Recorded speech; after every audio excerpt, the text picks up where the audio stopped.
Hi, and welcome to another episode of Hot Takes with me, the Silver Fox.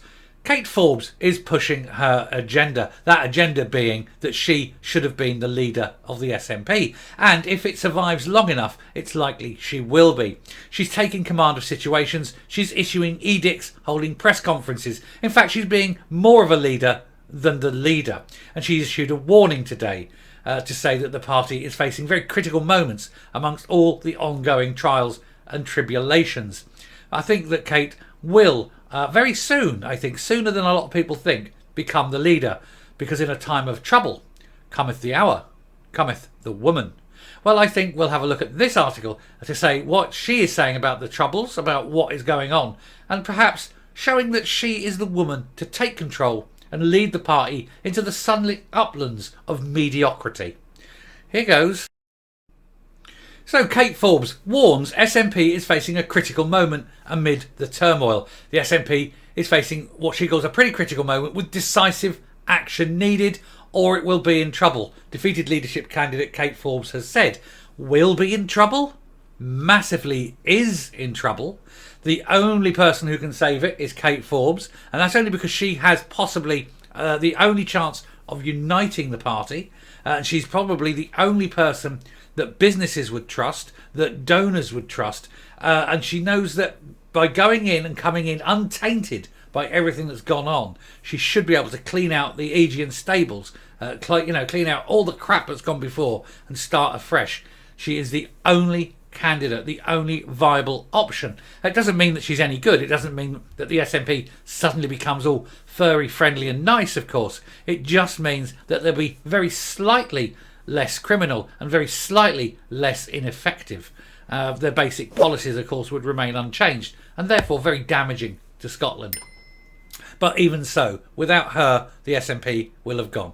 The former Hollywood Finance Secretary, who was defeated by Humza Yousaf in the race to succeed Nicola Sturgeon's SNP leader and Scottish First Minister, spoke out as police investigations into the party finances continued. I think actually this defeated as leader really needs to be a bit of clarification, because although he was voted in as leader, she's actually doing the leading, and it's like he's got to realise that he's made a massive mistake by keeping her out of his cabinet.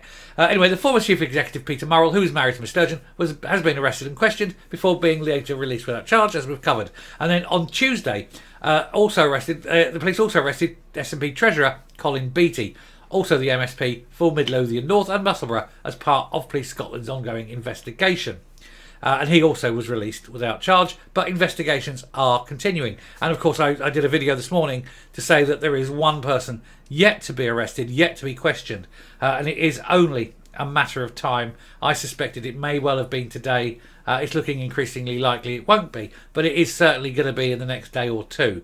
There is no way that woman is getting away unquestioned by police, so watch this space. But with the SNP also confirming it's currently without auditors after accountants Johnson Carmichael quit last year, and with no replacement as yet being found, Miss Forbes says there were questions over integrity, trust and transparency, and there have been questions of those for a long time. The former finance secretary spoke to BBC Radio 4 in her first broadcast interview since losing the leadership election. And I think one of the best things she has actually done is to lose that, because it's become a poison chalice. Let Humza Yousaf take all the bile, all the toxin, all the poison out of the role. Let him absorb it into himself and then depart the field, leaving whatever's behind, the rump SNP, to be taken over by her, and she can clean it up quite a bit, I suspect. Not totally. I think that the actual setup of the SNP is still toxic. One only has to look at where it was started and its links to the National Socialists. So it's always going to have that edge. But anyway, she told the Leading Scotland Wear programme, which airs on Wednesday evening, that right now people are watching with astonishment, but they want to see the leadership dealing with it and resolving it. People are watching with astonishment. People are watching with joy, with glee, with popcorn in their hand. They cannot believe the entertainment value that this party is bringing to politics. And not just politics north of the border. There's another story which I will be covering later, which is about the joyous time has had in Westminster today. So keep an eye out for that one. There is no hiding place for the SNP. She said claims about the party finances had been mind-blowing, and Ms Forbes was clear: I think we need decisive and quick action or we will be in trouble. You are in deep, deep trouble right now. There is no will be about it. She said that the SNP was trusted on various policy areas. Really? Really? Name one. Name one area where anyone trusts the SNP, because it isn't health, it isn't the economy, it isn't social care, it isn't dealing with the youth unemployment and drug problem, it isn't transport. I can't think of one area, it's certainly not education either, I can't think of one area of devolved power where anyone can trust the SNP. Not one. If any of my good viewers, if any, and I ask this fairly, and any, honestly, I know that we do get SNP supporters watching. I will ask any SNP supporter, please, let me know in the comments the one area that you think you can trust the party in. And it's got to be one where it cannot be shown that they've failed, right? Because we know where they've failed. You've got the longest waiting lists, you've got the lowest education standards and things like that. Show me one area where they've succeeded and where you trust them, because I cannot think of one. And I know the vast proportion of people who watch this are sort of anti-SNP. But don't take anything from them. I'm asking any SNP supporters, let me know an area of success where you trust them. Genuinely asking that. Anyway, she said they're trusting anyway. She said, what the people of Scotland want is good education, a good functioning NHS, a growing and well-performing economy. Well, they're not going to get that under the SNP, are they? These are issues that matter, and if we can fix and sort the problems within our own party, well, these are problems that you've caused by your party, love, and ensure we are delivering on those external issues, then I think we can continue and build on the trust and success. You've had 16 years of power. You have got the country to where it is after 16 years of SNP rule. You cannot blame anyone else for all these devolved matters. This is down to your party and your party's decisions. She continued, the danger will be if there's an absence of decisive and quick action. Well, you can have neither in a party that is shrouded in secrecy. We are at a pretty critical moment, and we will be the response and reaction that determines how big a problem this is for the SNP. It is a massive, massive problem, and that is, if the SNP even exists within a couple of months, it's going to need you to step up to the plate. Ms Forbes stated, right now, with questions over integrity, trust, transparency, I think voters are watching extremely carefully. We are watching so carefully. I mean, this is the whole point of me doing all these videos. We're watching everything. We're listening to everything. We're analysing everything. Because we know that you're all mainly a bunch of crooks. I'm not going to say every person in the party is a crook, but an awful lot of them are. I mean, I won't call Hamza Yousaf a lie. I mean, some people would say that half of what he speaks is a lie, and that would be wrong to say that. But I will say that about half of what he says is true, and you can make your own mind up on that. Anyway, she said, but we perhaps have the next election in the early part of next year. Not soon enough. There may even be an election very much sooner than that, let me tell you. They will vote in that election on the basis of how we have sorted out our internal problems.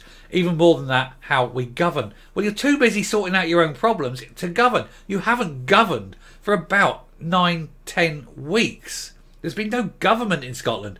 You've had a party that calls itself a government, but it's been so riven by everything that's going on within that party, everything going wrong between the factions of that party, between the opposition within itself, on policy matters, on the gender, on the bottle return deposit scheme, with your partners, the Greens. There's so much division. And then you try to have a conversation with people, and all of a sudden they're not there because they're down the police station being questioned.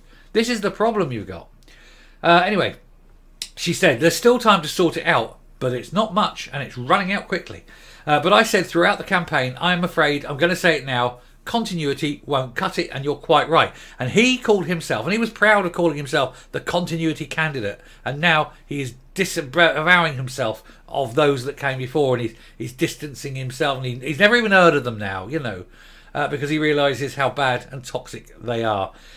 She said, that talking about Miss Sturgeon, Mr. Morrill, she said the couple were obviously a very good team in the sense of managing the SNP. Well, that's a very lukewarm compliment, isn't it? There's no question that since then there have been lots of questions about transparency, the integrity of the systems and structures, and it doesn't matter how slick the optics are, you need good governance. Well, you haven't got that. But she has addressed the problems, to be fair. And I think she's done it in such a way as she's addressed the problems and laid them firmly at Humza Yousaf's feet, because he, as she said, is the continuity character, and she is the bright new broom. So how long do we reckon? I don't know. It won't be long, and she will be the new SNP leader. And like I say, it won't improve the SNP. They're still a bunch of extremists, quite racy people, as it were. Like from looking at their history, but at least they won't be quite as corrupt or quite as inefficient or quite as stupid.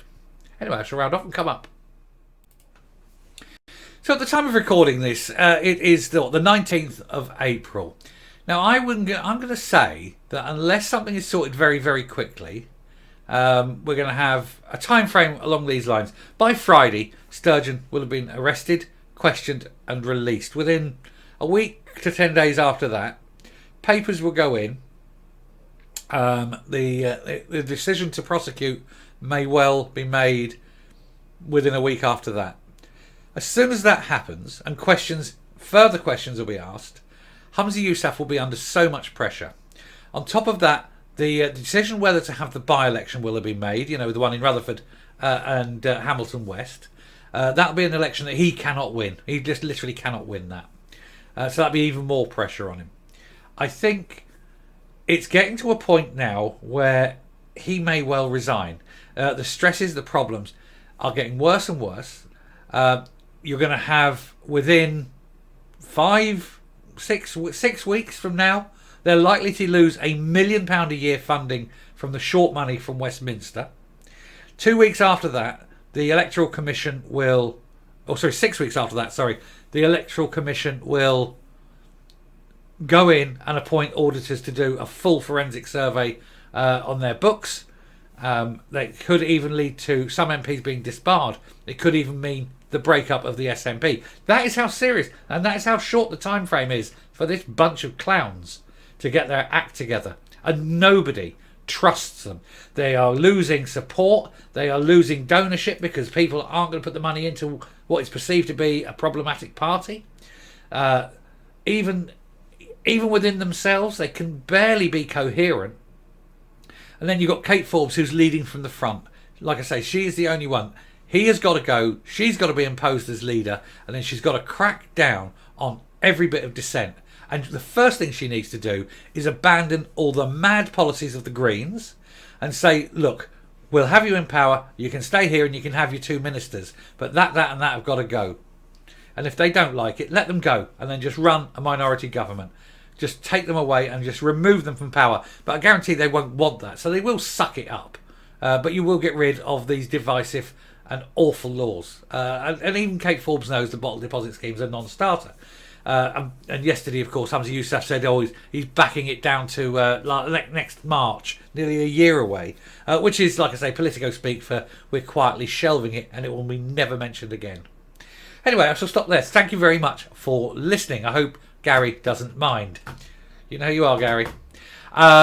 If you like what you're seeing here on the channel, please do hit that subscribe button, ring that bell for notification, leave a like, leave a comment, please share the video, definitely leave the like. And until next time, stay safe, stay well, always let a woman do the hard man's job, and goodbye.